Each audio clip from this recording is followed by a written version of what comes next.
J'ai eu la meilleure note de mon IEJ à la note de synthèse du CRFPA et je vais te donner dans cette vidéo les 10 pires erreurs à la note de synthèse. Donc enregistre-la en cliquant sur le marque-page en bas à droite et partage-la à tous tes amis qui passent le CRFPA cette année. La première erreur pour moi, c'est de ne pas te faire un modèle à trous que tu apprends par cœur, basé sur les meilleures copies que tu réutilises le jour J. Il y a deux avantages. Premièrement, tu auras une note de synthèse très bien rédigée, certainement la mieux rédigée de ton IEJ. C'est aussi pour ça que j'ai la meilleure note a priori, tu vois.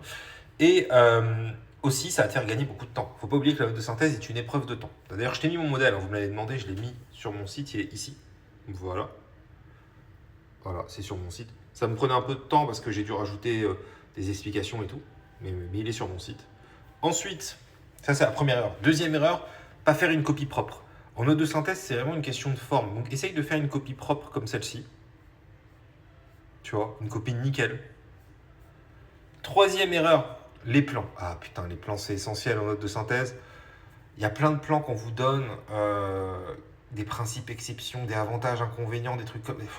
Franchement, je pense que 80-90% des plans qu'on donne à l'IEJ, à la prépa ou dans les différents manuels sont des plans en fait qui ne tombent jamais au niveau des corrigés. Depuis la réforme du CRFPA de 2017, ces plans ne sont jamais tombés.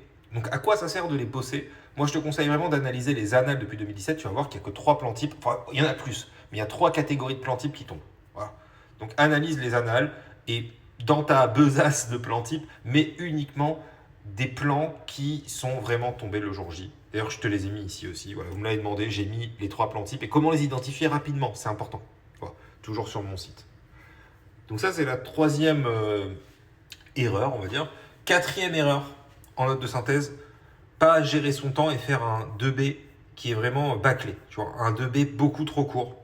Bon, là, c'est pas le cas, justement, c'est une excellente copie. Donc, gère ton temps, il faut se laisser minimum 25 minutes par sous-partie. Il faut qu'il te reste 25 minutes pour rédiger le 2B. Cinquième erreur, ne pas faire 2 ou 3 paragraphes par sous-partie. Si tu fais un gros bloc ou plein de mini-paragraphes, c'est vraiment une erreur. Voilà. Sixième erreur, bien évidemment, je la mets parce que c'est important, mais oubliez un doc. Il y a tellement d'élèves qui se gâchent leurs notes à cause de ça. N'oubliez pas un document, vérifiez en fait. Même, on pourrait dire l'erreur, c'est vérifier. Si vous pensez que vous n'allez pas en oublier, vérifiez. Trouvez une méthode, je ne sais pas, vous cochez le document sur la page de garde, etc. Vérifiez vraiment que vous n'avez pas oublié un doc. Erreur numéro 7, du coup, ne pas faire d'effort de synthèse. Regarde par exemple cette phrase. Regarde le nombre de documents cités dans la même phrase. 4, 5, 6, 14, 1, 9, 6, 4. Ça, c'est un vrai effort de synthèse. L'élève a mis ensemble les documents. Synthèse, ça veut dire mettre ensemble. Donc ça, c'est une erreur. Si tu ne fais pas au moins une phrase comme ça par sous-partie ou par paragraphe, voilà. Et voilà, on va dire objectif, une phrase de ce style avec minimum 3 documents par paragraphe. Ça, c'est l'erreur numéro 7. L'erreur numéro 8, ne pas te chronométrer quand tu t'entraînes.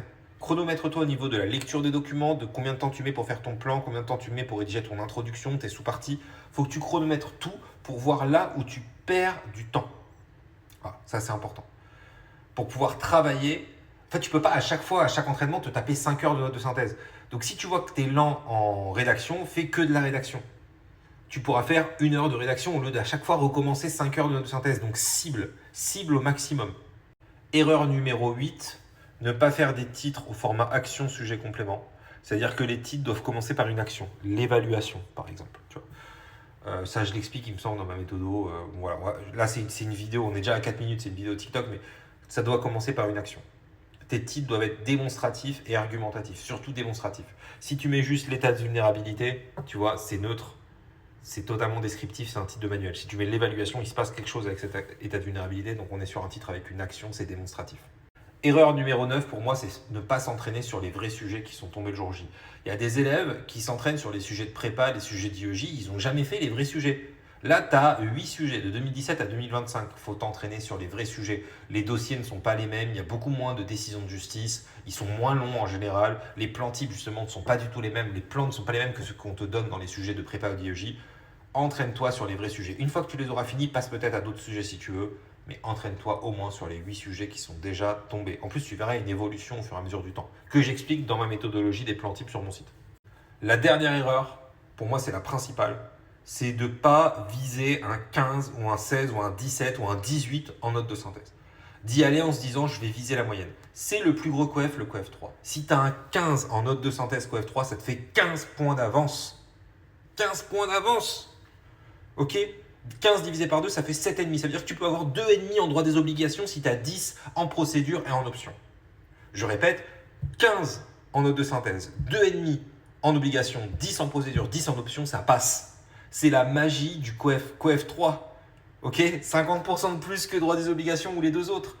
Mais le paquet sur la note de synthèse vise vraiment le 15. Cette année, en 2025, 100% de mes élèves ont eu minimum 10 en note de synthèse. Donc, si tu veux prendre un cours en visio avec moi, c'est ici. Tu as mon email et mon super prof ici. Voilà. Fais un screen, c'est mon site, c'est mon lien en bio. Partage cette vidéo autour de toi. Elle est assez longue, elle fait 6 minutes. J'ai essayé de vraiment te donner les meilleurs conseils possibles.